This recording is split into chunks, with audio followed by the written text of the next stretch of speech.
Welcome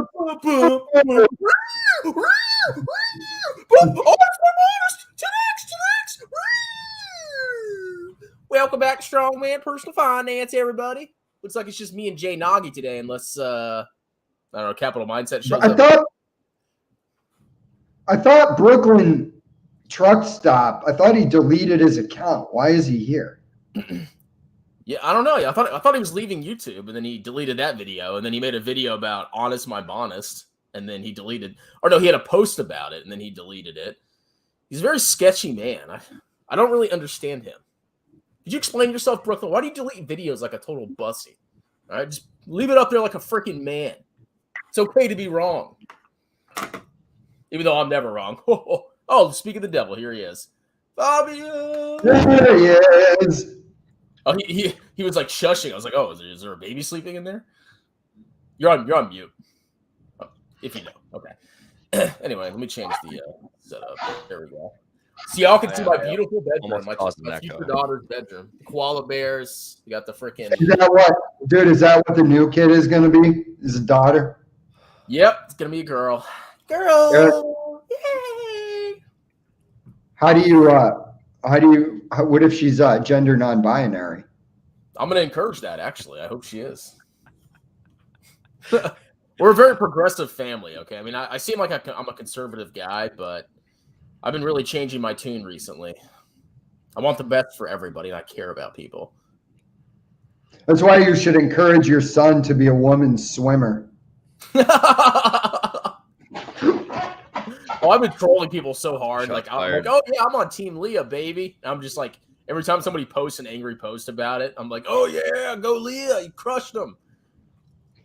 Dude, we'll move on from this, but Brooklyn Stock Shop was trying to say that he had $6 million invested into one of his hot garbage penny stocks.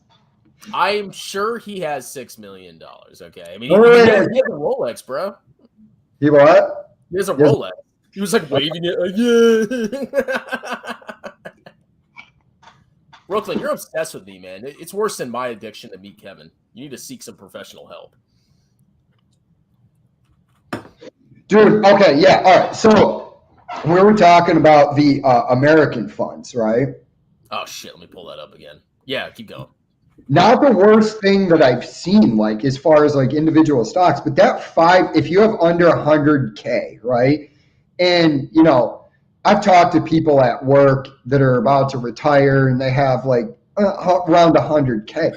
That 5.25 or 75% exiting fee is going to destroy you.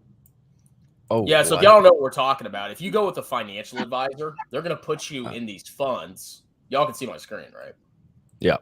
And so they're called, well, but it doesn't matter what the name is, but if you see an A at the end of the fund, that means it has an upfront sales charge. Now, if it has a C, that means that they don't have an upfront sales charge, but they have a higher expense ratio or extra charge. So we know somebody that's being invested in this fund. And when you look at this, you know, before we look at the expense ratios, you can see the asset allocation. This is basically kind of like VT when it comes to allocation. You got like 55% US stocks, 41% non-US, which I'm not against.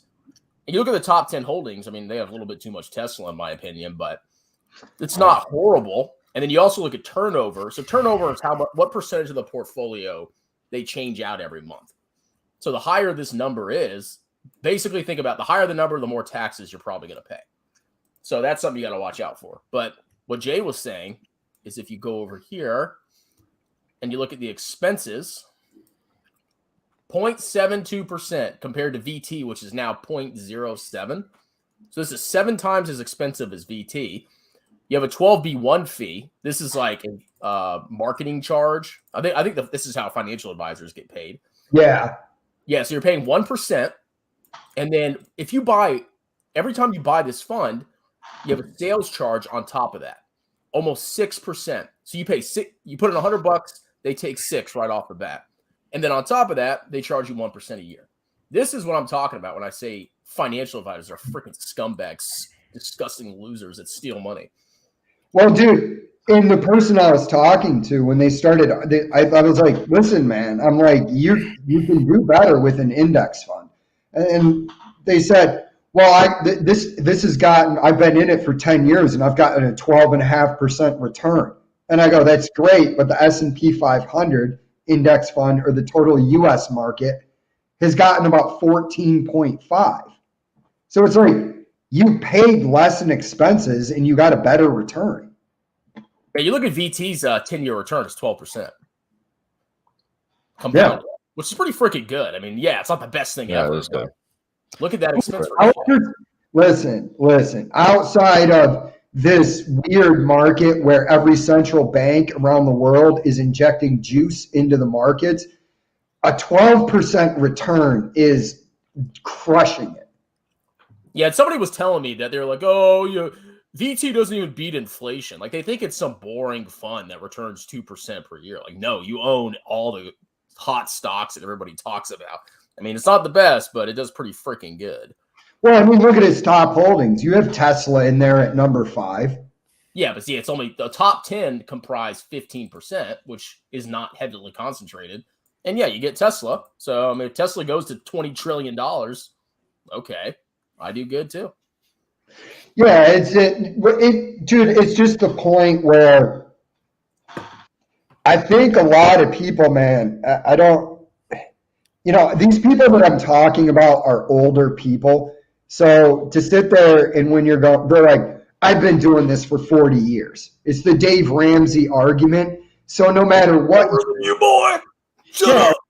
No matter what, when you're like, listen, man, just look, these simple index funds where you don't have to pay a guy are outperforming it. Like, no, that's not true. And then they get angry and you just have to stop even talking about it. Because you're like, do you recognize any of these companies? Have you heard of Apple? Is that like a food company?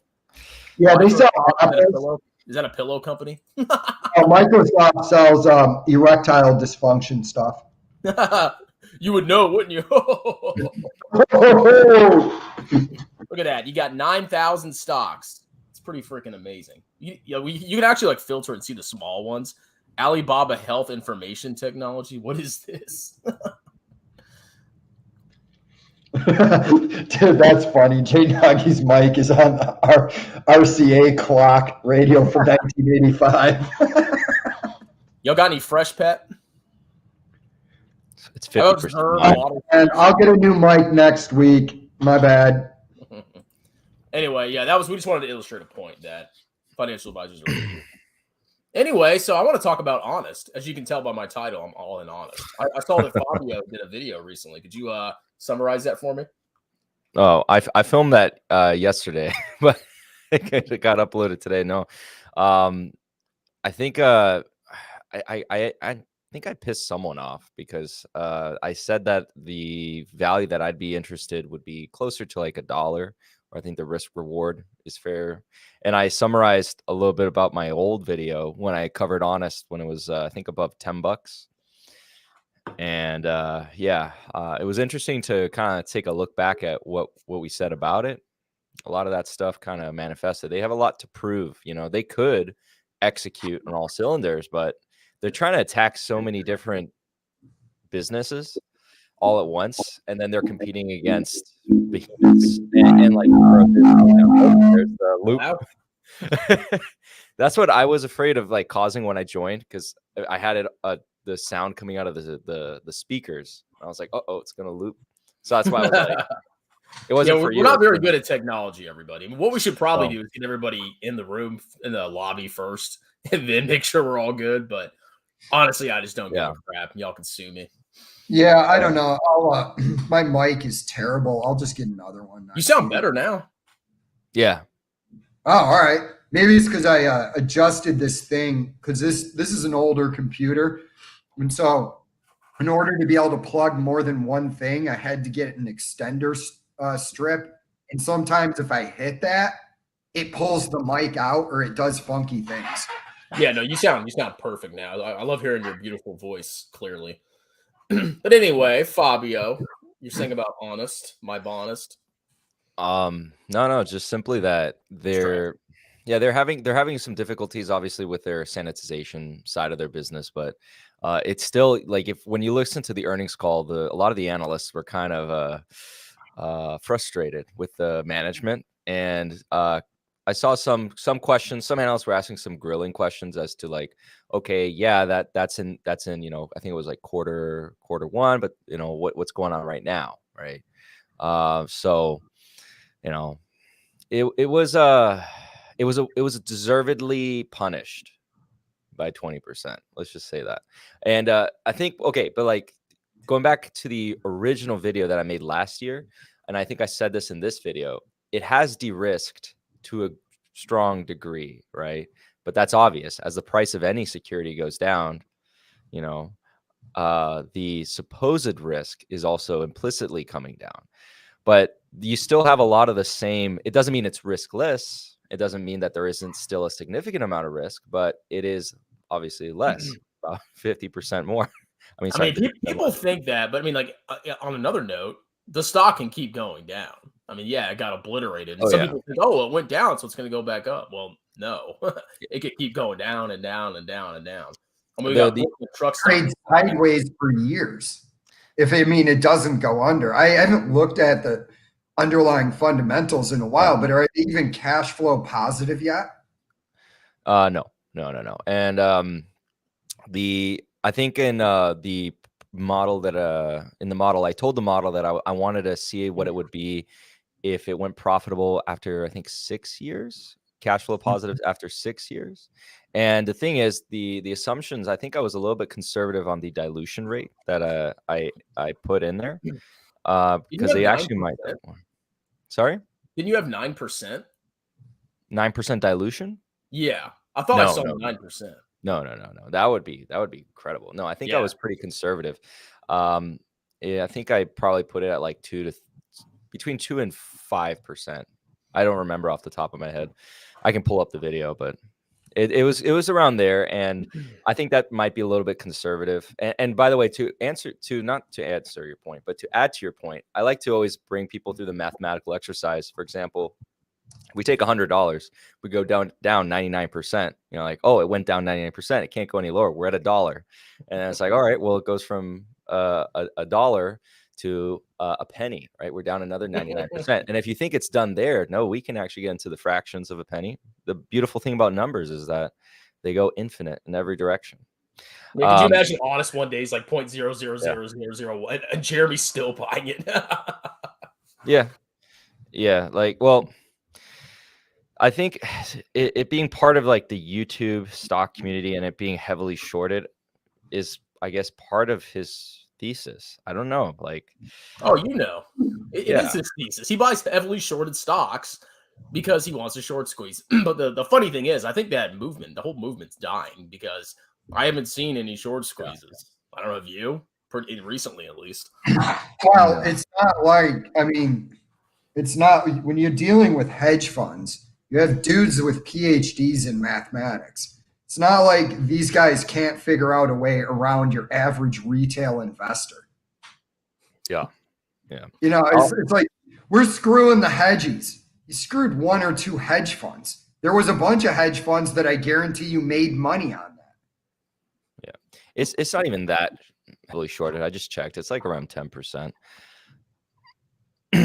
Yeah, I mean, maybe not on. There are some other plays like Corsair's heavily shorted.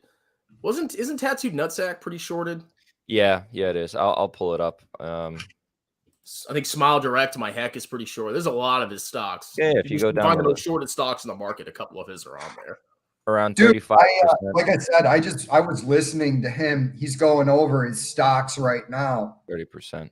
And this is the thing that I don't get about this dude. I'm like, is nobody in your organization telling you these unprofitable companies are a bad idea to put a bunch of money into? It's one thing if you're like, yeah, I keep 5% of my money as pure spec, or even 10 pure speculation money, and I play penny stocks or whatever.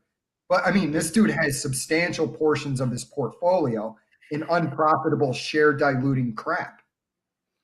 Yeah, well, honestly, I think he does have people that work for him, obviously, but I think a lot of his ideas probably come from them. I don't think he finds a lot of these stocks on his own. I think he looks in his Discord and people will post like, analysis in there, and he'll take that, look it over, and if he likes it, he'll adopt it. So there could be people telling him all this stuff, and that's why he's picking these trash stocks. Yeah, it doesn't make sense to me. I don't know. It's like, you go with the Peter Lynch quote where he basically said, if you can get good returns, if 4 stocks out of 10 work out for you, you are an amazing investor. Yeah, that's all you need it it really is all you need. And I mean, so it's like I don't understand why people don't have a logical thought process. Whatever it is, I might not do it that way, but I look at people if it's like logical and I go, oh, okay.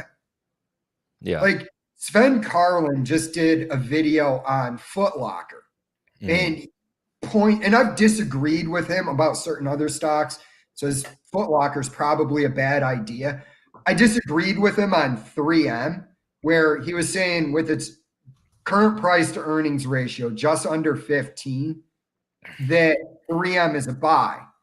And I agree, 3M is a great company I would like to pick up, but 3M's not going to grow. What are they going to grow? 3-4% a year? Probably the sales, yeah. So, I would think you would need to get it an even better steal than that to justify it. I mean, because I made an Excel sheet that actually shows what growth rate or what you're paying for at what price to earnings ratio. Well, Fabio, don't you have 3M? Yeah, I have a small portion of 3M. It's a great company. I'd love to buy it. It's just, can I get it for an 8 or a 9 price to earnings ratio? Yeah, let me actually. Here's a golden comment. So it's doing 300 million of what revenue a year? What about profitability, Brooklyn? See, you might actually learn some stuff from us, man. You just got to keep watching, okay? It's not just about the top line of the income statement. It's about the bottom line and how much free cash flow it's bringing in, because that's what an actual stock is. It's a piece of a business with all the future cash flows discounted back to the present. That's what you're buying. You're not buying revenue.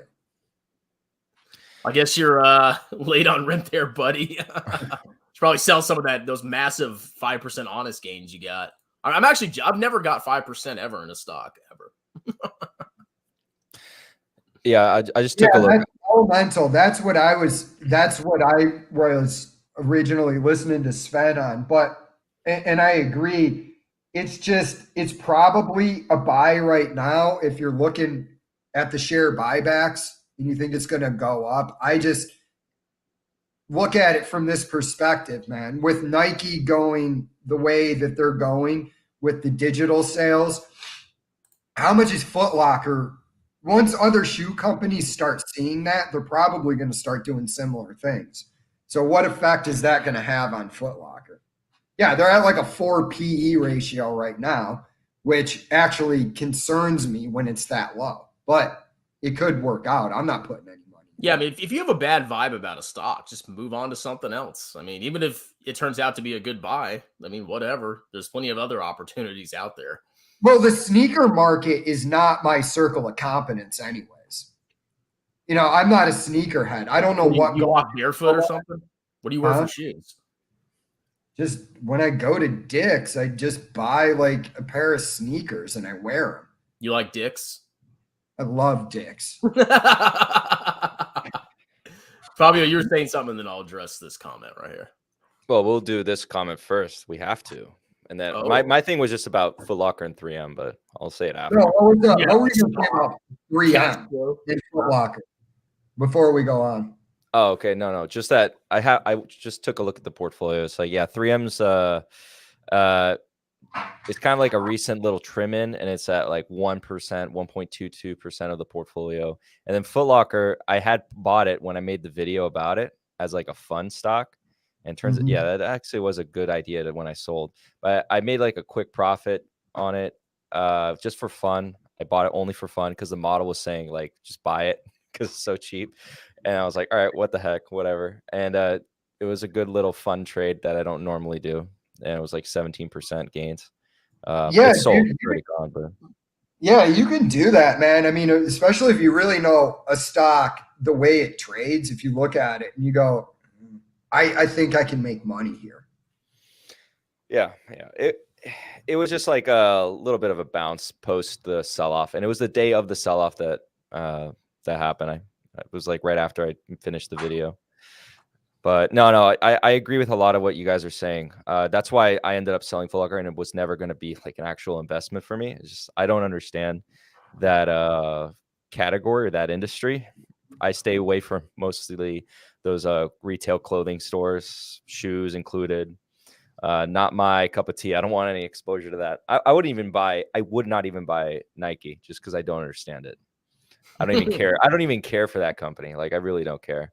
I don't. What don't you understand? Uyghurs make their shoes, and it's 100. No, it's just that I could never comprehend why an individual would value or place value in a shoe. I don't, for example, evaluate someone's status by looking at their shoes. I could care less about that. All I see is when someone tells me like, oh, I spent X amount of money on a shoe. And if it's more than what I think, all that goes in my mind. I don't say it out loud, but I'll just say, oh, that was a good for you. That's all I say. Dude, They sell shoes, bro. Is this hard?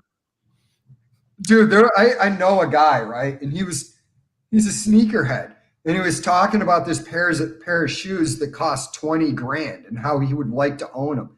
And I'm like, why would any average, I can understand if you have like Kanye West money, why you would buy $20,000 shoes, but you're a normal dude. Why would you pay? Well, because it's an investment, maybe, or you're just stuck with a pair of $20,000 ratty shoes. Yeah. I mean, Jesus Christ. Yeah, that's. I mean, did he take a loan to buy those? I mean, can you imagine like a bank, analyzing? No, he didn't. Hey, what do you want this money He didn't for? buy him. He just said he would love to own them, and I was like, okay. And I'm not judging, man. People are into whatever, man. Model trains, stupid watches like Rolex, whatever you're into. Like if I have extra money that I'm not going to invest, I buy guns. So I really have I don't have a leg to stand on. Yeah. Like I'm making fun of the guy who bought the $20,000 shoes, and I'm like $1,500 for a Colt single action. I need that in my life. Why do I need a 6-shooter? I don't know. I just do. Well, for the most part, I don't know what Rolex it was, but you guys know like Rolex is like kind of like the vanilla of the watch world. It's not even like, it's kind of, that's all I'll say. I got a friend that's obsessed with Rolexes. They're fantastic watches. He's gonna get mad. They're fantastic watches, but like in the watch world, they're kind of vanilla. Not saying like there's Omega. Omega's not like, I'm not Rolex over Omega any day. But Rolex as per se, like within the watch community, like they're known as they're fantastic watches. They're, but they're vanilla, I mean, what's the I'm rich special watch now? Depends on what you get into like the watch game for. If you get in the watch game to like flex, the watch game, you get into flex, the normies all know what a Rolex Submariner is. It's the classic look, or Daytona, stuff like that. But if you I don't know if a lot of people will know what like an AP is. I know a lot of people do, but then a lot of people like also don't. Isn't that like an advanced class in high school? AP classes. You see, like you say, oh, I have an AP, and then they go like, oh, is that a class in high school? What'd you get in the test? Did you get a 4 or 5? Very impressive.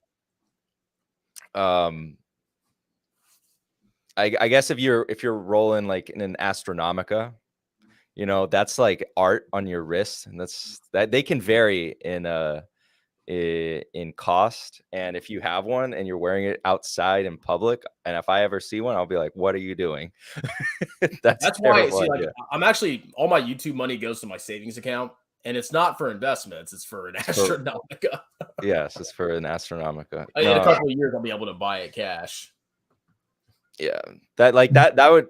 What I don't is understand it. Astronomica? That's the type of watch.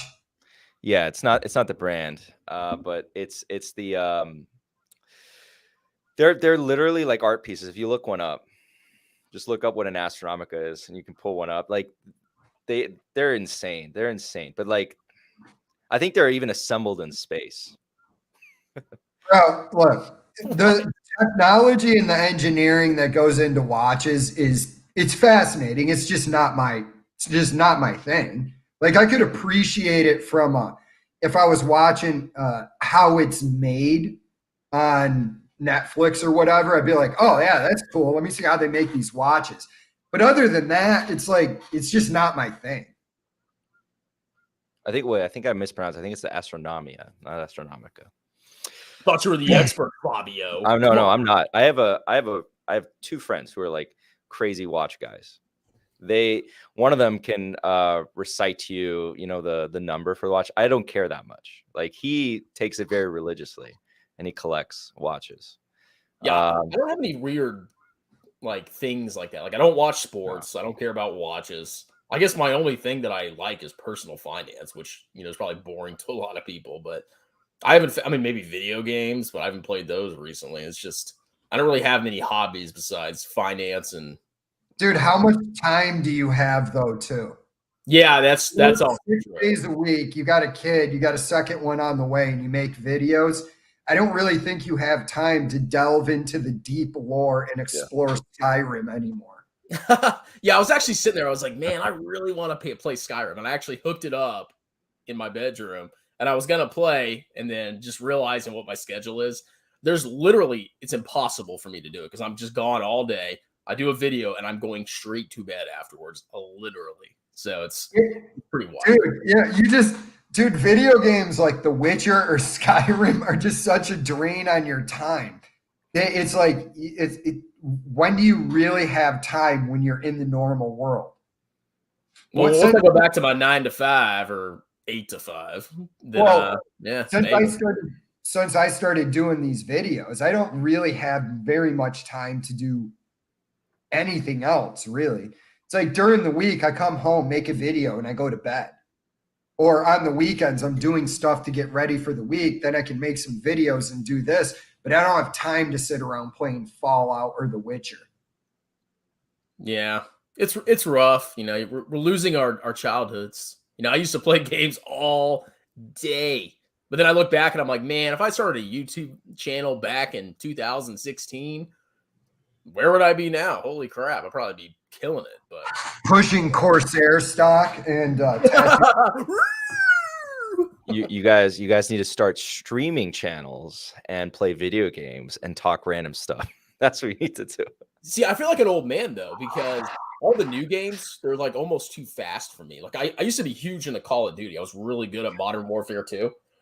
And then they came out, there's like this newer game, like Black Ops 4 or something. And I was playing it, and they have all these special like shields and dogs and grapples, and it was just like too much for me. I was like, I can't play this.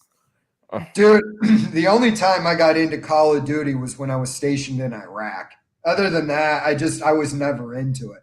And that's because we had a group of, like, in our shop when I was in Iraq, like we had all the computers hooked up on a LAN. And so we would play Call of Duty 2 World at War. And so like, if when you were done working, you'd come back to the shop. If you were about to go to lunch, there's like everybody's in the shop just playing Call of Duty. We had master sergeants and chiefs playing Call of Duty with us. We had generals playing. Hello, Sonny. I wish, but you better let me win or you're getting a bad rating, boy. You want to make Colonel? Well, dude, I don't know. I don't know how comfortable I would be playing Call of Duty with my general, especially if I wanted to talk some shit. Yeah, I never saw generals, so you know? Yeah.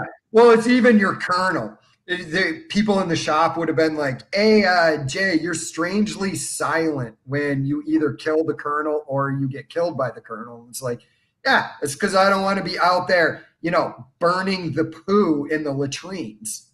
Man, no, my colonel when I was deployed had no personality. Like I freaking hated him, and I'm pretty sure he hated me. So he wouldn't have played video games anyway. Why But, was yeah, he? maybe, huh? Was he like a super uptight dude? Yeah, he was a West Pointer, and he was like I described him as an army robot. He was just his whole life and mentality was army. That's all he thought. There was no like personal life. He was just a very weird man. I don't know. I don't know what he's doing. Maybe he's watching this right now. Man, I'm gonna get you, boy. Dude, honestly, man, some of the coolest officers I met in the Air Force were academy people. Awkward silence. Not me. I freaking hate people from the academies. I talk so much trash to West Pointers. I mean, there are some cool ones, but the vast majority are freaking dorks. Bro, my favorite commander, his name was Colonel Ramage.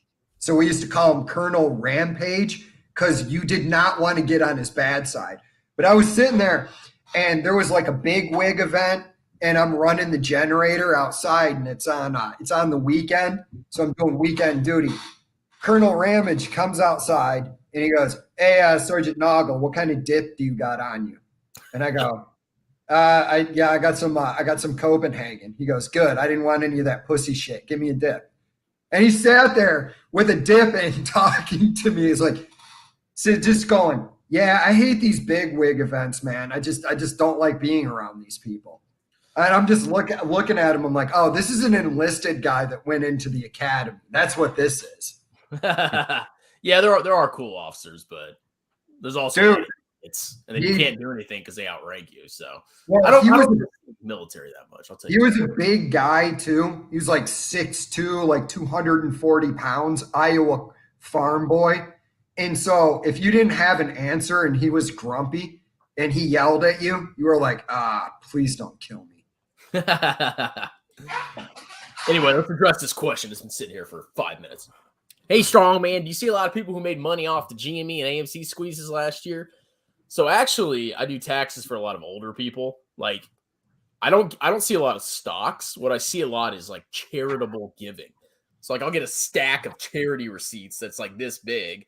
I'll have to go through each one and add, okay, $100 to here, $100 there.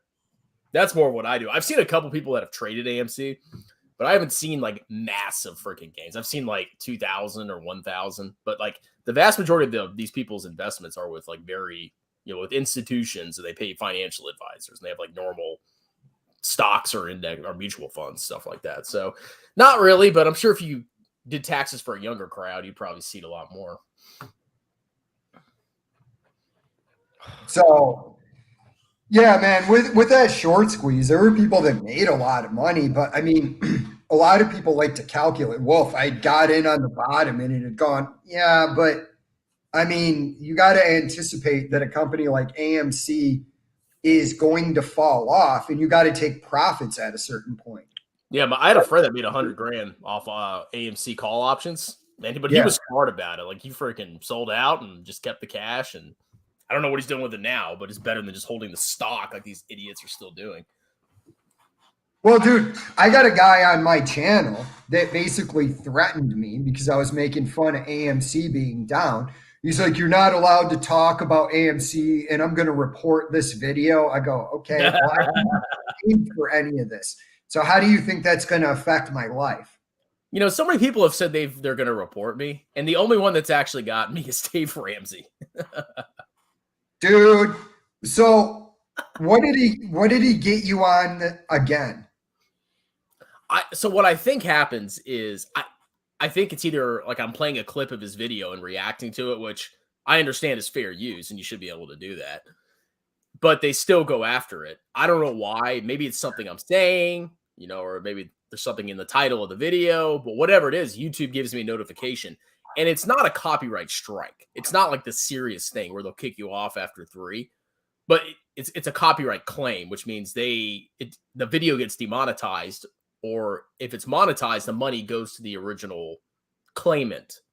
So that's what's happened. I don't know if he has like minions going through YouTube. I guarantee that, but I guarantee you he does. And I guarantee you they've shown Dave Ramsey you making fun of him. Yeah. And then who's this boy, man? Well, a relatively well-known comedian named Brendan Schaub, who I don't really enjoy commenting on other people's comedy. I don't think he's anywhere near as bad as everybody makes him out to be, but he's not Dave Chappelle or anything like that. He went after a YouTuber that with like 1,500 subs that exposed him for giving his number to a girl, and the guy's married. So I mean, yeah, and it's a lame thing for these big channels to do because they know the smaller channels can't fight back. Yeah, you just gotta. I just let it go. It's like, okay, whatever. But I tested out the system. Like I just said his name 1,000 times in a video and nothing happened. So yeah, but dude, he fired Chris Hogan. Well, yeah, Chris Hogan like cheated on his wife or something, and they're very religious. So Chris Hogan was the only dude I liked on that show too. Yeah, I like him. I like the other guy, Anthony O'Neill, the other black guy. I mean, he was pretty cool. I think he left too. I'm pretty sure. Probably because they probably disagree with Dave Ramsey, and his only response is, "I'm older than you." White boy. Well, I don't know. Chris Hogan might be older than Dave Ramsack. I saw somebody post that. I was like, that's a great nickname. You guys hear about this? Mike Stathis holds a Guinness World Record for fastest time to arrange the alphabet with a can of alphabet spaghetti. Thank God. I'm the best in the world, boy. He has every Guinness World Record ever existed. When he set that record, was he taking a break from getting spit roasted by ladyboys in Thailand? Oh, Mike. He's been quiet recently. I don't know. He's going after Tom Nash a lot. I don't know. I guess I can honestly say that I disagree with a lot of the things Tom Nash does. But I could be wrong on this. Isn't Mike Stathis a bigger grifter than Tom Nash? Well, you tell us, Fabio. I don't know. You seem to know a lot about it. You're his biggest fan. I mean, okay, so if you look at his many other channels, you could come to that conclusion. Yes, but he seems to have dedicated this particular channel that you're discussing, and that's what his followers are going to say. They're going to come at you and say, well, when we say his followers, there's a single follower. But he tries to actually almost like pretend that side does not exist. I don't understand it really. I don't know if he is aware of it, like of how silly it can look. I think I don't know. He's such an interesting character, which is why I don't even know what to say here. Like, okay, like he's a national treasure. That's what you say. Exactly. Yeah, that's what you were getting at. Mike Stathis is the greatest investor of all time. It's like, don't you think, was Mike Stathis an actual financial analyst on Wall Street? Because I don't believe him. Unconfirmable. I don't know. I haven't done the research, but I don't believe that he was. So, I mean, if you're going to go over after Tom Nash and you're going to say, well, Tom Nash was never a financial analyst. Well, you weren't either. So why is this a huge sticking point for you? Who is making all these freaking profiles, man? This is just cracking me up. I wonder if it's like one person or if it's like multiple people. I don't care, but they make me laugh. And it comes down to is like, kind of don't be trying to charge people $2,000 for a phone call and then turn around and tell somebody else they're a grifter. Mm-hmm. Yeah. I mean, like, what is the actual definition of a grifter? Well, his is if you're not qualified on what you're speaking about. That's what he says all the time in his videos. I agree. I mean, I agree with a lot of stuff that he says. Especially the Nazi stuff. No, I'm just kidding. But he's a lot of the stuff he says is really. It's correct, but then he also takes it too far, and he also insulted me, which you don't do ever Yeah, the reason why I think this guy is ridiculous, because it's almost like he thinks he should be the only person in the financial space. And it's like everybody's entitled to have their opinion. You know, if you really think that Tattooed Chef is going to, the moon, I'm not going to come after, I'm going to disagree with you, but I'm not going to come after you if you're not selling courses or, like Stink Below charging people $500 for a Patreon. Oh, what? I did not know this. I haven't even $500 now. I don't know. I threw a number out. It's something ridiculous. Even if it's $100, even if it's $100, I would be like, well, what proprietary information are you giving out? And also, I would agree with Mike Stathis on this. Like, okay, it's one thing to make money off of commercials, but if you're actually making money off of financial advice, which you are if you have a Patreon, and that's what you're charging. Hey everyone, Stockball here. So he's got $5, $100 is the highest. Oh no, it's sold out. The $30 a month. Dude, whatever am I going to do? I wanted more advice on NIO stock. Guys, I actually have a Patreon. You still want to see how many payers I have?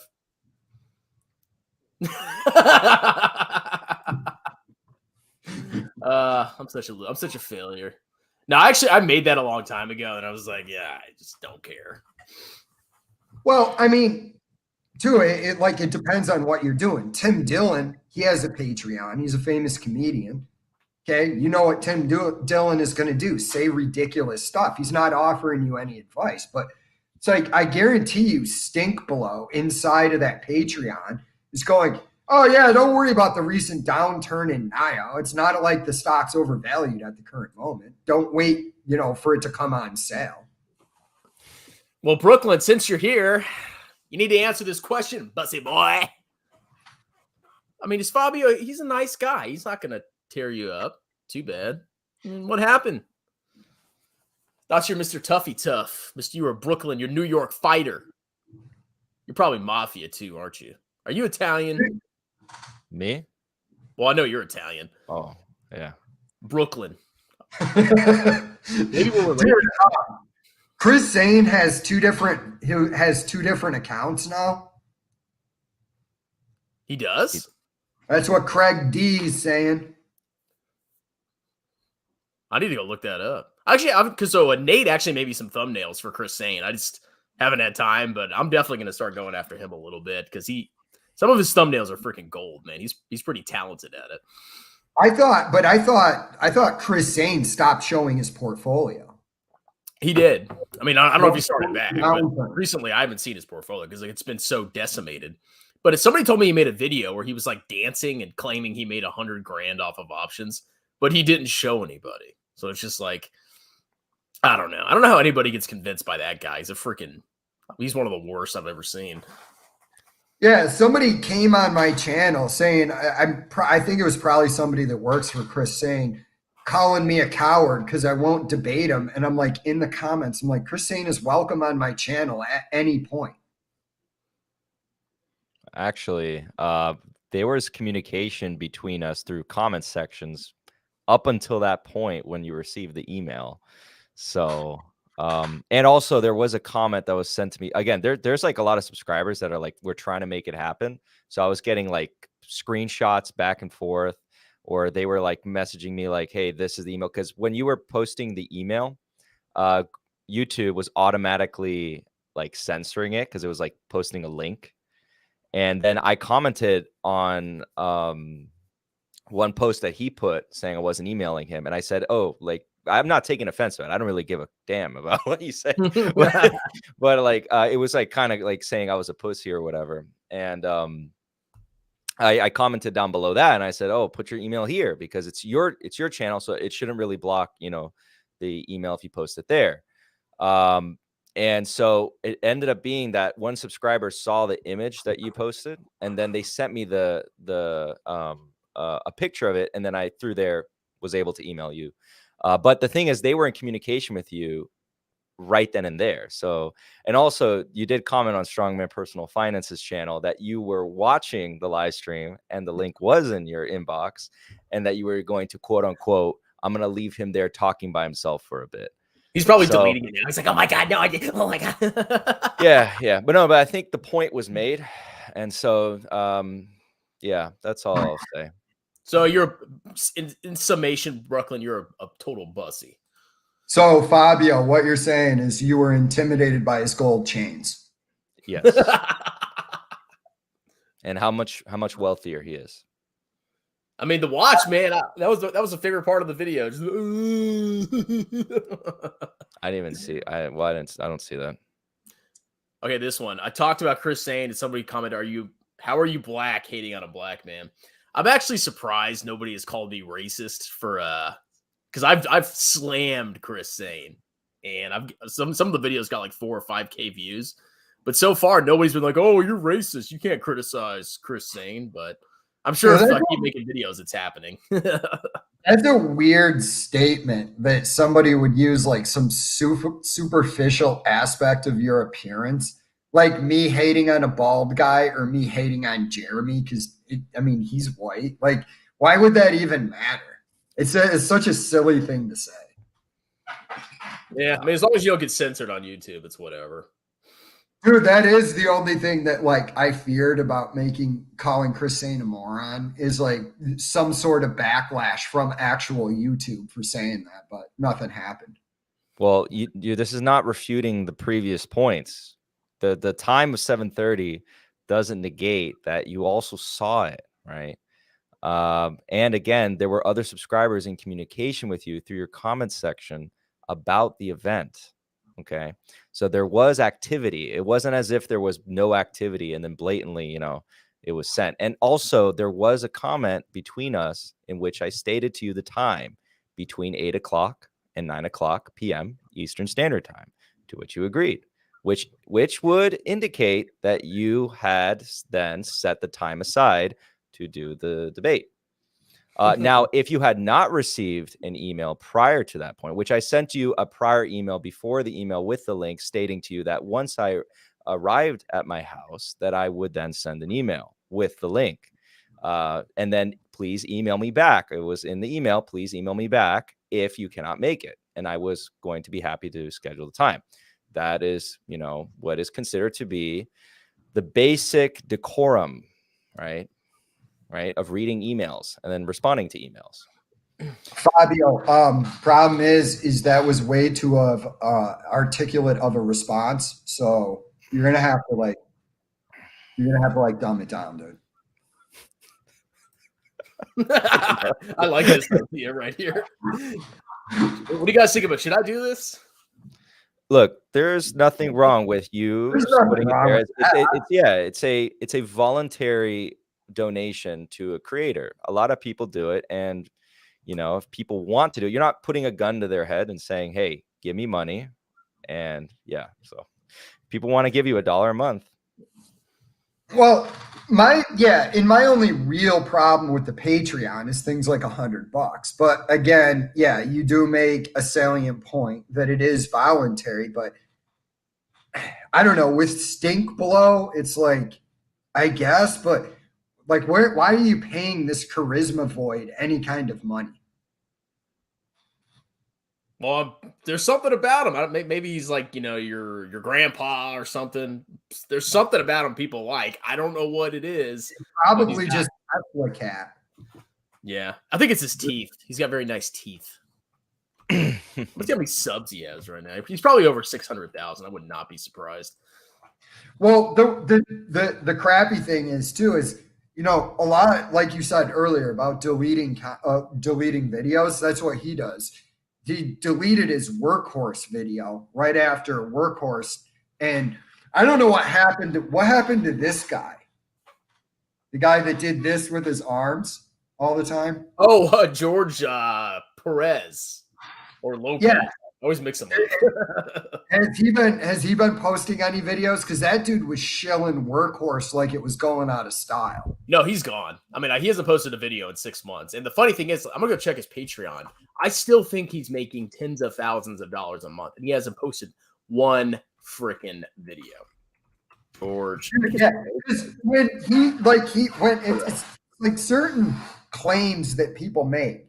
He was claiming that he was an accountant, and from 19 to like 28, he amassed a couple $1 million portfolio. And I'm just like, dude, the only way you did that is if you were making buku bucks.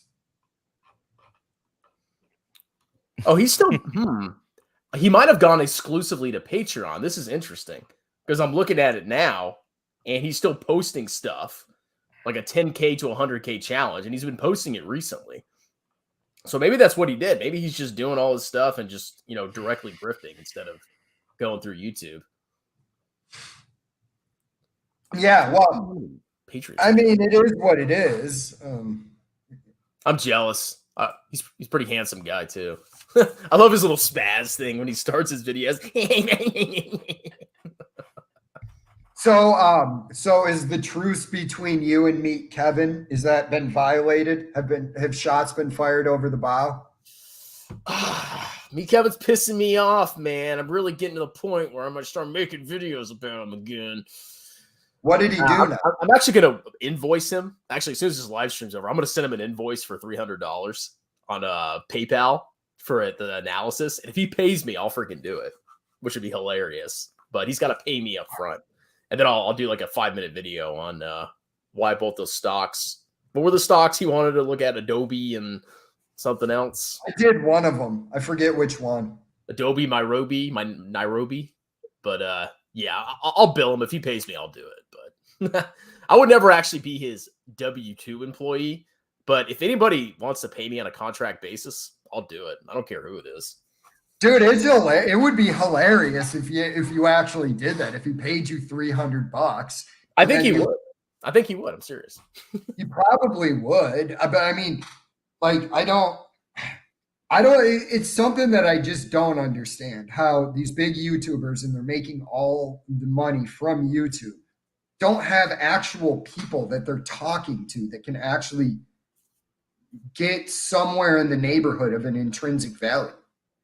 Because when you look at a lot of his stocks, I'm like, okay, what kind of purple or whatever they were, it's like half of them weren't even turning a profit. Yeah, or they weren't even close. Like, I actually did a one review video, and I was looking at a couple stocks that he was talking about. Literally all of them had negative 100% profit margins. I'm not even joking. Just one after another, negative 100%, negative 150%, negative 200%. I was like, Jesus Christ. This is ridiculous. Yeah, it's I don't get it. No, bad ETF. Bad. Anyway, continue. No, I don't have anything more than that. I just don't understand, like, why you would devote a significant portion of your portfolio to unprofitable stocks unless you just don't know what you're doing.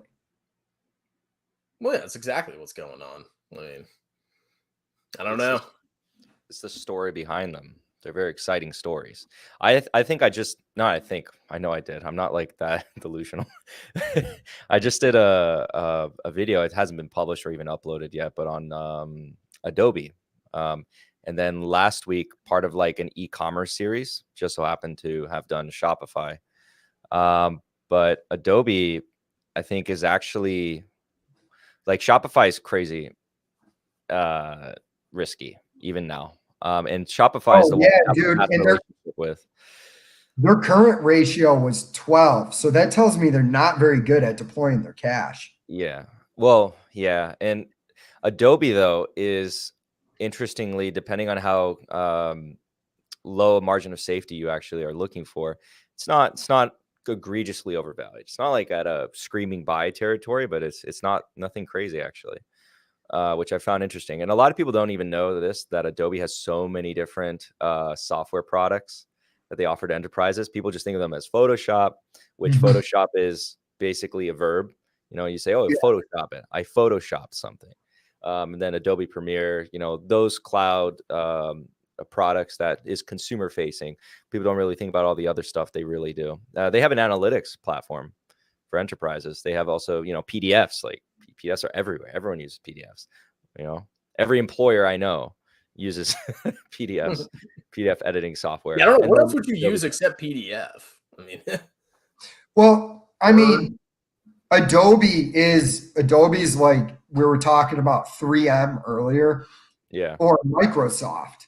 It's just, I mean, we've talked about this several times. If I had to build a portfolio of stocks, Microsoft's one of the ones I want in there because I mean their software is in everything. It's just, can you get it for the right price? yeah. And that's how I feel about Adobe.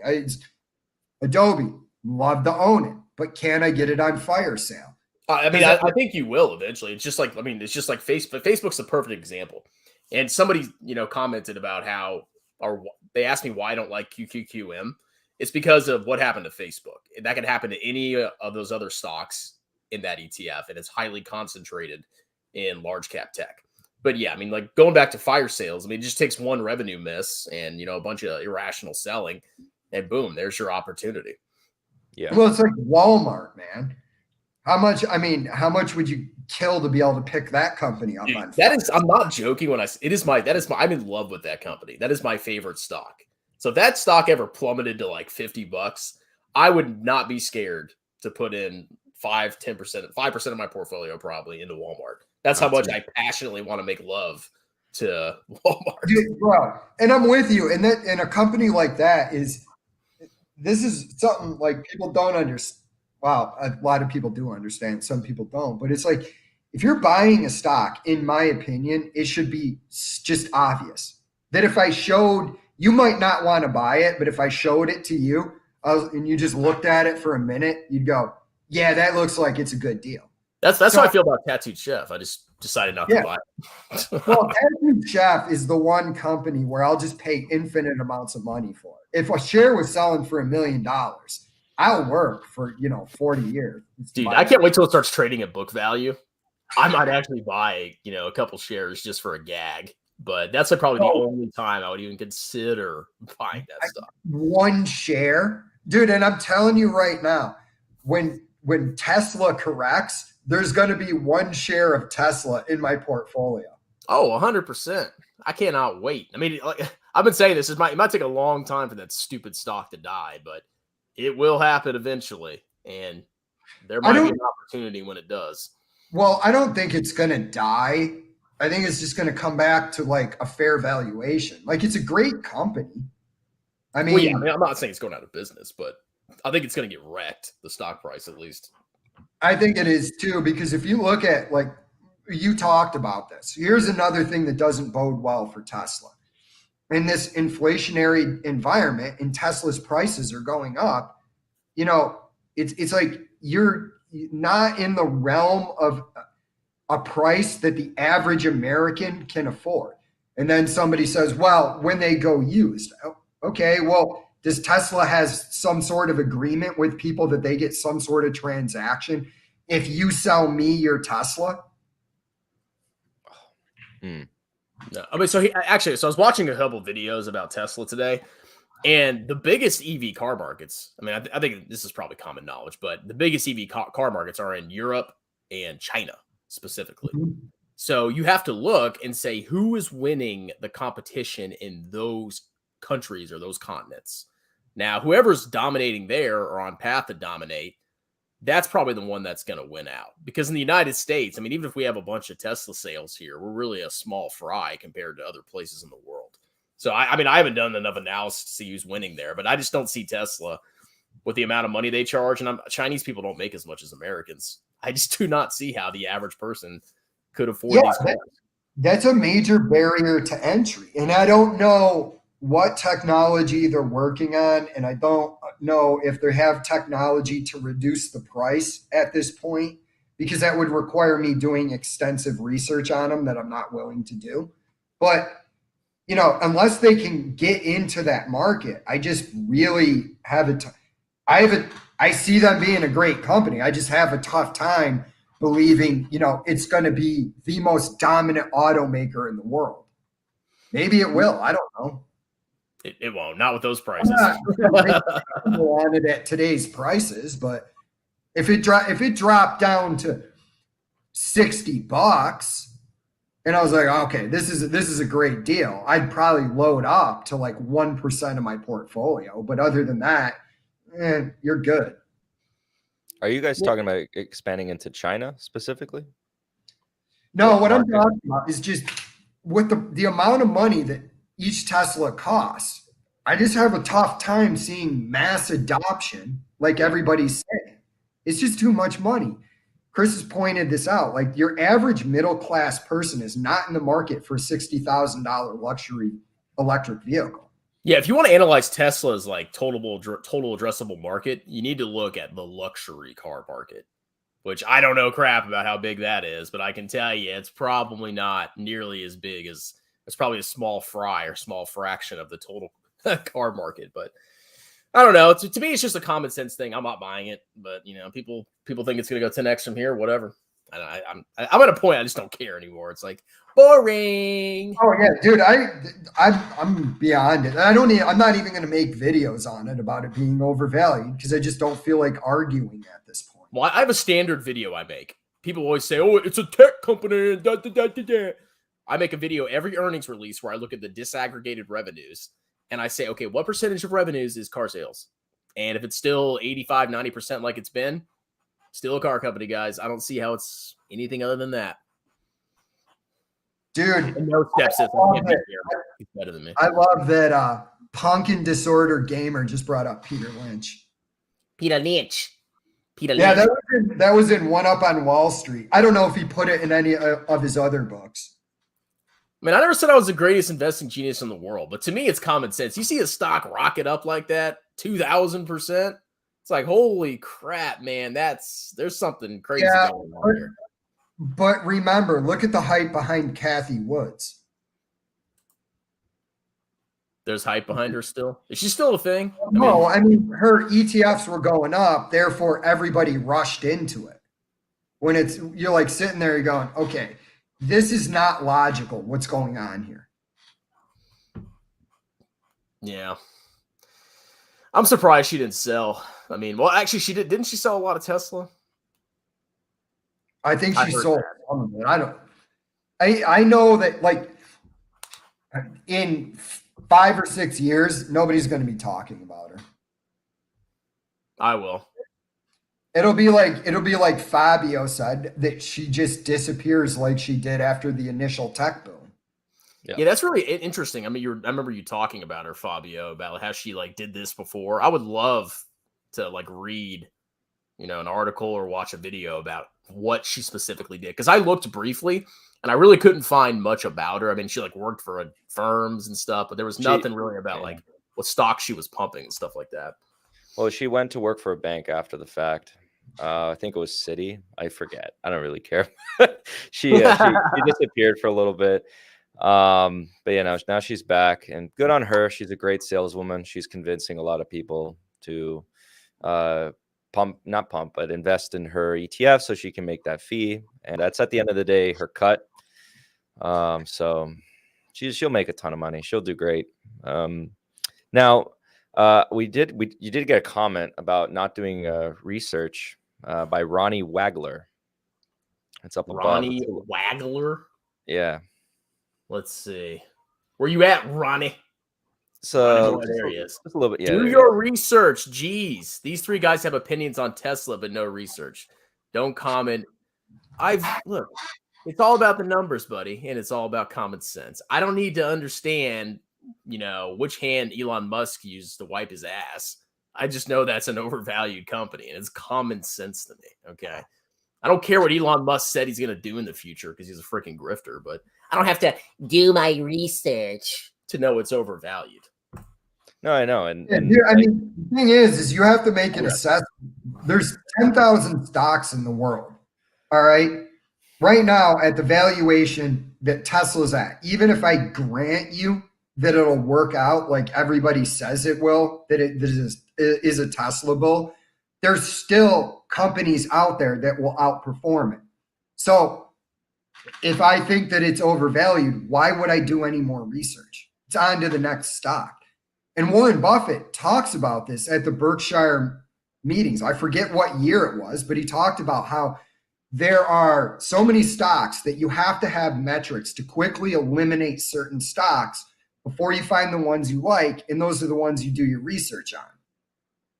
Yeah. I mean, well, also, I mean, I don't blame the person because obviously they haven't seen it, but they haven't seen the video, at least I made on Tesla. So I'd say that's definitely worth a look before someone says that. But regardless, I mean, some of the assumptions I'll just state. I think we already discussed this. Yeah, Jay. we've discussed this ad nauseum, but dude, throw it out there.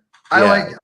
I like your insight on it, so throw it out there. So I basically took at it from the perspective of looking at the overall market and then basically just assuming that they would dominate, and then taking the bullish assumptions by taking the bull case from the different we call them mega bulls. Let's call them mega bulls, and then I broke down each and every okay. Keep going. That's just short-circuited mental distraction. That's what I just had. But yeah. So I took the broke down each different market segment that they were in, even broke down market segments that they currently aren't very large in. For example, I took the insurance segment, basically took the performance of something like Progressive, and then assumed that they would double the performance on a business level, not on a stock level, for those of you who don't know what I'm talking about with that. But taking a look at the business level and basically saying they're so much better at underwriting that they're going to outperform something like Progressive in terms of their business metrics, specifically within their car segment, at somewhere towards like a double rate. And I also lowered down the notch for the assumptions that the adoption rate for incomes. So I think like when you take a look at the median income for Tesla, different sources had different amounts for what the average person makes who buys a Tesla. And so what I did was, to be a little bit more aggressive, I lowered that down. I lowered that down to, I think, $100,000, which is still quite aggressive on the scale. And then I globalized it. And then I also assumed that everyone who purchases a Tesla, not a single person switches out of Tesla. So when they purchase a Tesla, they're stuck in the cycle. And then I assumed from that, we assumed a growing margin rate for, not a growing margin rate, a growing percentage rate for how many of those will adopt the full self-driving. And eventually that it would reach 100%. So I even was very aggressive on that front as well. And then I assumed that they would achieve a growth in market share year over year over year, every year. And then again, we kind of back tested and see what would the assumptions be based on these bulls, because I didn't, make my own assumptions. I just took the end result assumptions of what the bulls say. Okay. And then again, I broke down their energy segment. I broke down the only one I'm missing is the robots section, right? Because there was nothing to go, and I'd literally be pulling out, of my rear end. Yeah, your analysis is flawed. Yeah. And so when we came up to the end, finally, after all of that, was that the growth percentage would be a compounded annual rate of about 52% around. I don't remember because I have to actually look back at it, but 52%, which every single year for 10 whole years is it would be very incredible performance. And by the end, they should have market share globally in totality of cars of about 28%. And the assumption of that is that the price per se doesn't actually go down on average. I assumed even better things, that they would actually be selling all these expensive cars, right, to the market. So to say the least, a lot of the bulls say no, they're going to sell cheaper cars, which implies lower profits in a nominal sense, right? And again, I did obviously assume for higher margins going forward into the future. So before anyone says that I didn't, I did. And of course, I did highlight that they do have currently the highest margins in the game in terms of, I think it's gross margins and operating margins, and Tesla highlights that as well. So yeah, did I forget to mention anything? And then after that, then we took it and put it into the valuation model, and then we basically came out with very high risk at current prices. So I actually did the math. I just did it on the Google search. If they grew their trailing 12-month revenues at 50% compounded every year for 10 years, they would be making $3.1 trillion of revenue in 10 years. Yeah. Thank you. You think that's reasonable, ladies and gentlemen? Dude, Dude, when I did the math too, it's funny. Like you did it that way, and I just did a discounted cash flow on it, and I came to 51 or 52% compounded annually. And I was like, okay, like at this point, like, all right, I'll wait. I'll sit it out. If I hope it works out for everybody, but I just don't think it's going to. I hope If you're you're correct. these I'm a very prices, bitter, angry person. I want if you bought it at the IPO for like $15, congratulations, man. Yeah. You crushed the market. Great. It's just if you believe it's going to turn into the company of the future, hold on to it. But I would be locking in a large portion of those profits, probably down to like 2 or 3%, even if I was bullish on it. Yeah. That's me, though. You might have a separate strategy. Just the numbers don't work. Yeah. Well, the reason why I did it the way I did was to simply break down every single business segment, because you did it the quick and dirty way, which it was funny that the number was actually the same. Yeah. But it should work out the same. But you're just doing it the quicker way. I just did it to break it down so that the viewers could see every single business segment assumption. And it was completely by accident, because obviously we didn't collaborate for our individual analysis. You know, you did yours and then I did mine, but all I did was I just broke down every single industry line by line, and kind of just worked backwards to then come up with the growth rate, and then use that growth rate to then put it into the model. But then on the model kind of gave me some extra information, such as probabilities of success, amount of allocation that should be put in based on the current assumptions and stuff. And still, you know, everything around it was not too good. I mean, this is something that's weird that happens with Tesla.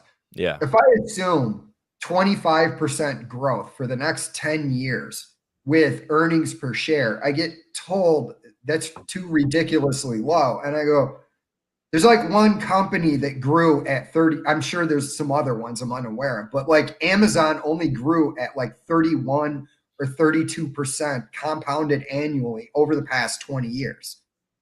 And that was one of the greatest investments you could have made. I personally think it's overvalued right now, but so it's like, even if it was that argument that I did on my channel, which I'll never do again, but I'm sitting there and I'm like, are you honestly telling me that it's not possible for Tesla not to meet certain metrics in a world with uncertain results?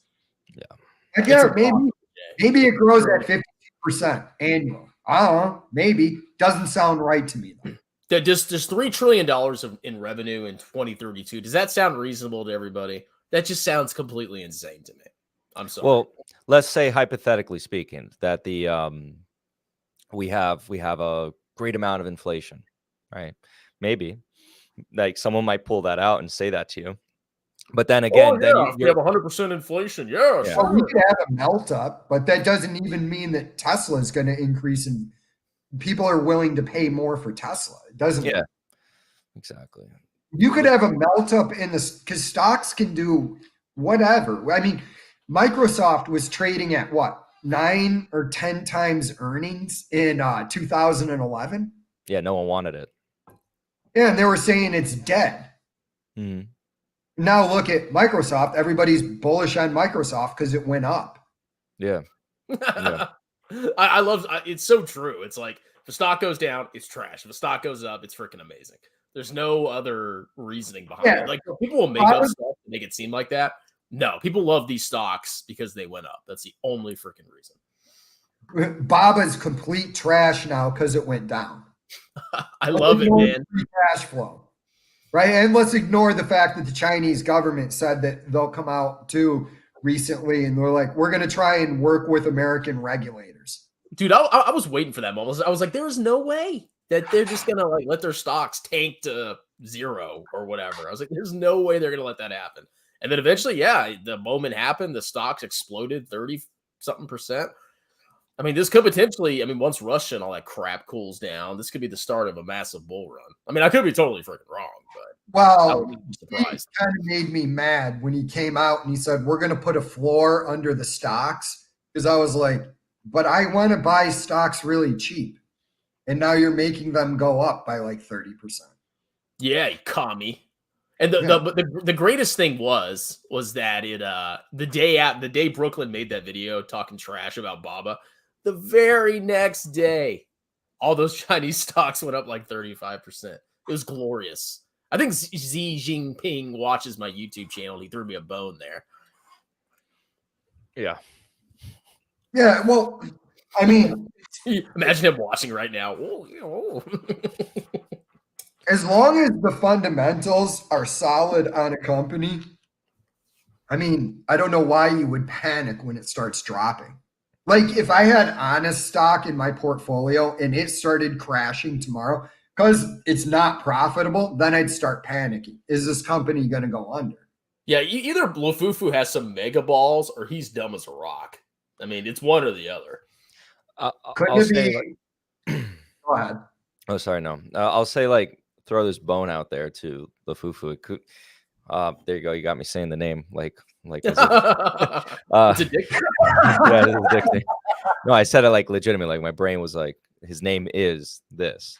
But to throw a bone out there, like I think when in the video that came out today about it or whatever, I said that it might be, depending on how they take the brand, it might be an acquisition target by one of the bigger guys, and then they can scale it because, you know, there'll obviously be some synergies. If the brand actually becomes something that's like awesome, but the business just can't scale it, like management realizes, oh yeah, we can't scale this thing at this present moment, or we suck at it. You know, it could be something that gets acquired and he might get lucky. Yeah, but even then, because like let's say it gets acquired, I'm sure the stock would just skyrocket the day. Yeah, that's what I'm saying. Out. But even then, he probably won't make a profit on it, or if he does, it's not going to be a market-beating profit because that stock has been decimated ever since he started buying. Yeah, I would ask this, Chris: is their baby crap that they have? Is that stuff super expensive? Because it seems like a niche market marketing to rich people. It is more expensive, like. Especially if you consider what's going on with inflation, gas is more expensive. I mean, if you're an average working family, you can't afford to splurge on honest products when you can go to, I went to Target today and got generic brand diapers for my kid and they were super freaking cheap, but I'm not going to grab honest. And then I'm not going to go to the freezer section and grab a $5 Buddha bowl of Tattooed Chef when I'm paying all this money for gas and stuff. So yeah, it is more expensive than your average thing. It's not like insanely expensive, but it's not worth it for what you get. Yeah. Walmart's been making me mad lately now that you bring that up because the inflation is going up, killing me, and they don't have chicken quarters. It's like Target was completely decimated. Like I went in there and they were like half their shelves weren't full. I was like, holy crap, what's going on here? I don't know if there's supply chain issues or if they were just remodeling or something. It's a common, dude. Everything's like people want to attribute everything that's going on right now with inflation. And they go, oh, well, it's the war in the Ukraine. And I just go, dude, it's a combination of things. It's a combination of also the fact that China right now, I think, didn't they lock down one of the provinces again? Yeah, I think they've been having lockdowns again. So basically, China is the manufacturer for the world at the moment until manufacturing moves to a cheaper country. But so you have that, then you have the quantitative easing, then you have the stimmy checks, and it's all just a big tsunami coming in. And it's a combination of everything going on. There's no just one reason. Yeah, you can actually look at like a historical inflation chart. It is pretty shocking how much inflation we've had because I think it was like the last time it was this high was back in the 80s. It was like inflation was dropping throughout the 80s. It was, I think it was 80 or 82. Paul Volcker raised the interest rates to like 11 or 12%, if memory serves. So, but the point of the fact is when you have the Fed talking about how we're going to be hawkish, I go, are you? Because back in the 1980s, we were the world's largest creditor, and now we're the world's largest pauper. So, but think about 11%. Let's just go 10% on the United States debt. So we're going to be paying $3 trillion a year to service the debt. I don't think that's Yeah, that would sink the government. I think what they need to do is issue a bunch of 30-year bonds, put all their debt 30-year bonds, and then they can do, rate hikes and stuff. They don't have to worry about it. I'm so glad you asked or said that because they can't. No, they can't. They have to actually provide short-term liquidity collateral in the financial system, or then you have a great collapse. So, if you don't have short duration collateral bonds, which is actually why, like when I first learned that, because I thought the same thing. I was like, why don't they just do that? And one of my professors in university, he said the same thing. When he did lecture, so it's like a very common belief, right? It's like saying, they why don't they just issue a bunch of bonds 30 years at like 1.5%? Then all the debt is like, long term, all that They're good. money. So the way the financial system kind of operates right now at the present moment, I'm talking about presently, it could change obviously in like 10 years, 5 years, 1 year. I don't know, like we have a calamity or whatever, and all this doesn't matter. But they have to provide a lot of short-term duration collateral. And so the federal government is kind of like has to, it's almost in a weird situation. Like they have to borrow. They have to continuously borrow and provide this liquidity, this collateral into the financial system. And if they don't, bad things can happen. And we start to get into like the meta of the plumbing of the financial system by getting into Bobby, this. you made me feel like I solved the government's problem, and then you just shot down my brilliant idea. No. But like you what we're discussing is like that would be the obvious solution. But then like when we kind of break into it, then we find out, oh, there's a bigger problem here. Like, why the heck are they needing to do that? That's not healthy. It speaks to a wider problem within the West and financial engineering. But China's in the same boat, man. They have a massive amount of debt that's hidden. I would have to do way more research to completely explain it, but they're not as bad as the U.S. I'll tell you that. Well, yeah, maybe, but I mean, a lot of those cities that they've built over there, where there's basically no inhabitants in them. Yeah, well, that's the other thing about China or the Chinese. They built bridges to nowhere in a lot of cases. And then now that they're kind of bringing down their they did like a little bit of a crackdown, because the thing is they're popping the bubbles that they themselves created. And they didn't want to like let the party stop. I mean, we'll see the data, but interesting stuff so far. That's all I'll say. Look, don't cash in on Bobby, man. I don't want it to go down anymore. No. I would cry too much. Fabio, so you're balls deep in this, so I want your opinion on this. Okay. Can the Fed even stop quantitative easing? Can they even stop doing it?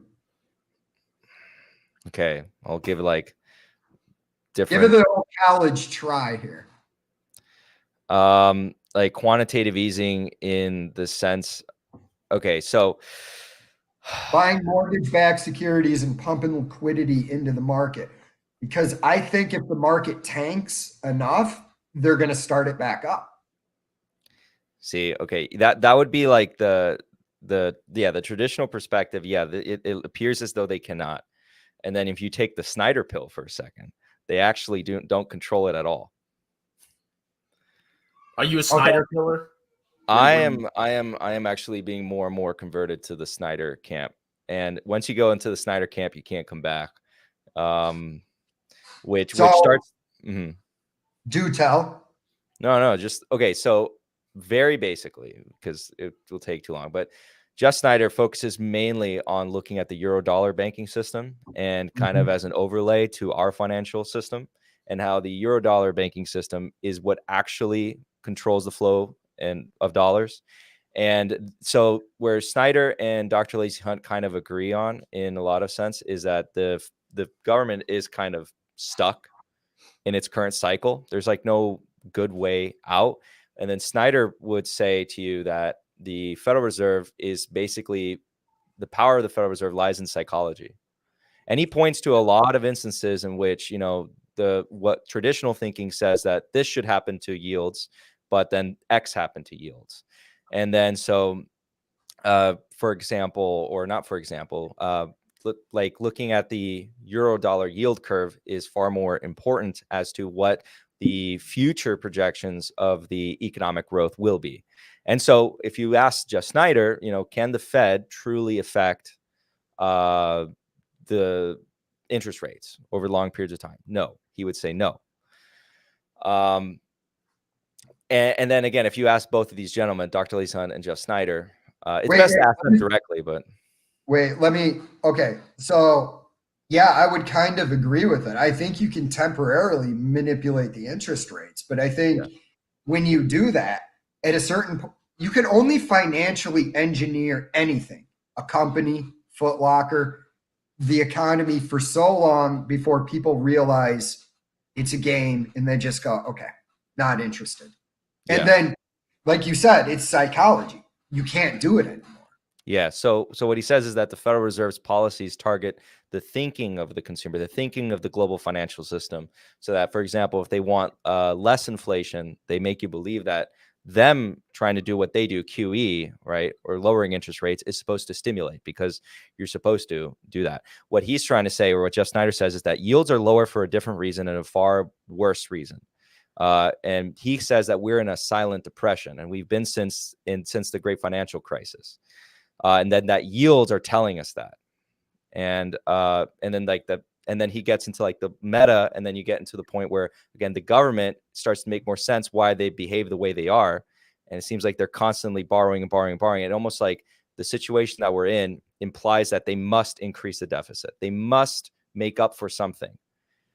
And it's part of a much larger problem. Like, we're just looking at the iceberg, the tip of the iceberg, and underneath there's something more grave, and we're just kind of like just chugging along and no one knows what to do about it. Yeah, but see, like, one thing you can look at is Japan, because Japan obviously has a massive debt problem, and they've been doing this way longer than we have. So yes, if Japan's still fine, I mean, we can let this game go on for a long, long time.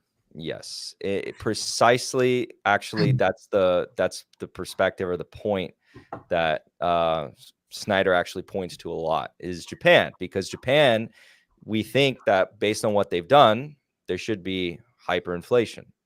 And I've already discussed, like, in the past, like how the West doesn't operate under like the same financial rules that something like Venezuela does. Like Venezuela, we really printed money. Like, that's really what printing money looks like. Yeah, no. US and all that. We borrow money, first of all. We don't print money. We borrow it, which has all these other implications.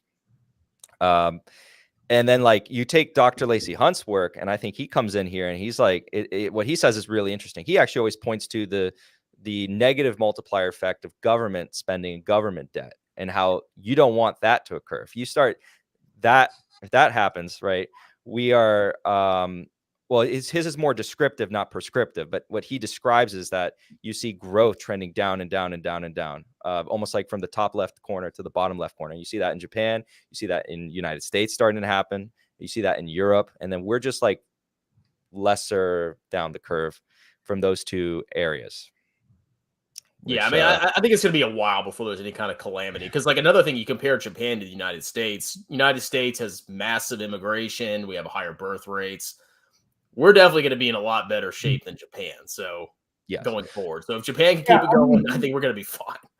I do too. I have confidence in the United States. I mean, like, it's because basically our laws, like, in the way you're motivated in this country to start a company, as much as the government has become more of a regulatory nightmare. But yeah, I mean, there's very few economies that are as dynamic where people are like, well, I'm just going to start my own business. Yeah, we have a great tax system here for businesses. I mean, there's so many ways you can manipulate your taxes. I mean, it's not even manipulation. You're following the law, but you can definitely do yourself a lot of good with our current tax laws starting a business. I don't know how it is in like Europe and stuff, but I'm sure it's way worse. Depends on what country you're talking about. But most of the Eurozone, yeah, it's pretty. It's pretty.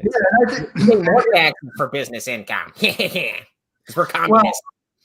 Well, dude, when they came out, Biden's talking about like a 20% wealth tax on, the richest Americans. And I go, they're just going to find a way around that.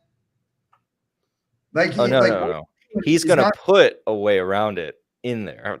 that's the better part. Biden is not a communist, man. Like, they are not going to do that. Trust me. Well, you should have seen the people when they were talking about, they were buying all the marijuana stock when I was at work. And I'm like, why are you buying these? And they go, well, Biden's president. He's going to legalize it. I go, Biden is a drug warrior. He's been a drug warrior since the 1970s. He's not legalizing weed. You had a way better shot under Donald Trump, which if I was personally Donald Trump, that's the joke I would have played. I would have signed an executive order on the way out legalizing weed. Yeah. I mean, well, there's just one more tinfoil hat thing I want to say before. Yeah, this will be the last thing, and then we'll cut it out. But the interesting thing that we're kind of seeing with like actions taken by nations is actually really what like China's actions are doing. You know, we're talking about China too, so kind of connecting it all together. But China's actual war against the United States, and well, this is not tinfoil hat. This is kind of obvious. The war against the United States is not going to be like a hot war. It's not even like they're not even targeting a hot war. It's a financial war of sorts where their main goal is to one day put things in place today and over time put things in place where they can topple the dollar. Yeah, that's how it would defeat us. Block. That much is obvious. Yeah. They were, and I mean, from everything that I've read online, I mean, this is just what happens. Yes. Is that over time, man, one country's currency would be the reserve, and then it's like a sine wave. Yep. It goes up and it goes down. So, I mean, this is what my personal hypothesis is that the reserve currency is going to be a basket of currency. I think the United States dollar is going to be one of them, but I think you're going to have more options. You know, that's actually what China's proposing, because in that way, there's a saying like your greatest strength is your greatest weakness, and the United States' greatest strength is the dollar, which is why a lot of efforts go from our government to preserve that around the world. Oh, yeah. But knowing that that's our greatest strength, that also then becomes our greatest weakness if it can be taken away from us. That's why China is pushing on other nations. And I'll ask you kind of like this rhetorical question. Who do you, if you are China, who do you have to convince to then adopt this new currency of sorts? You don't have to convince actually the United States to adopt it. You don't have to convince Europe. You have to convince pretty much all the countries that it starts to make sense, the Belt and Road. And then it also starts to make sense, dealings in Latin America. So resource-rich countries that provide their resources to the West are the ones that you technically have to convince and switch over to the system. Now, easier said than done. It is extremely difficult to get off of it. And there's a very good reason why China is doing it this way and not saying use our currency, because they're not trustworthy, and everyone kind of knows that. So what they're doing is actually proposing a objectively fairer system to the world. And that's the trick. So, because they don't need to win by becoming the world reserve currency. They can win by toppling the current world reserve currency. That's still a victory. So are you becoming more bullish on Baba now? No. Okay. So like quite legitimately, if China says to you, strongman, like you come over here, and we're going to like give you the ownership of Alibaba and you just live here, absolutely take it. Because then like, if you're looking from that perspective that China will, win out, which maybe they do. Ray Dalio's, I think, betting on it. Absolutely. You're going to become a very wealthy man. Alibaba will become one of the most important dominant businesses in the entire world. And I can tell you, I am not leaving. There you go. Yeah, I like people that speak English. It's very nice. I don't want to learn a new freaking language. I don't have time for that. Mandarin will be a very difficult change. But in Hong Kong, they speak English. I'm not going to be John Cena on TikTok or wherever he went on there to make his apology for calling Taiwan a country. Yeah. Like speaking in Mandarin. They're like, hey, could you make this apology in Mandarin? Like, no, go screw yourself. That's the closest you'll get. Yeah. All right, guys. Well, on that note, we're going to close the stream because I have a job like a loser. But yeah, we're gonna. Last comment, everybody. Are we gonna at the end of April? Are we gonna switch to Saturdays or stay on Sundays? I probably think Saturdays. I mean, whatever works for y'all. Yeah, I mean, I'm cool with both, but Saturday. If Saturday works for you, we can do Saturday. Yeah, but because I work Saturdays, but I mean it's almost over 2 freaking weeks, thank God. So yeah. Yep. All right. Well, that's it. Hope you guys have a wonderful night. Thanks for watching. Cheers. See you guys.